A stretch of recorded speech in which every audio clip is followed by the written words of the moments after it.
I am the Tofu Golem. Please enjoy the video.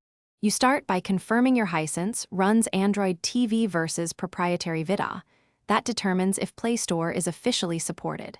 Once done, connect the TV to Wi-Fi and sign into your Google account so Play services can register. If your model lacks the store, you'll prepare to sideload. Enable unknown sources in settings, but be careful, this relaxes security. Follow these prerequisites now, so the installation steps that follow run smoothly, and avoid account sync errors later. You'll need 3 APKs: Google Services Framework, Play Services, then Play Store. Transfer them via USB or use ADB over your local network if you prefer. Install in that exact order because dependencies must be present.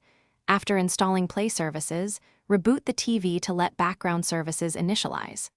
Once rebooted, open Settings apps to grant permissions and toggle any battery optimizations off for Play Services. Make sure to clear cache if the store fails to load on first run. That often resolves. You finish by signing into the Play Store and applying any updates Play Services requests, then install desired apps.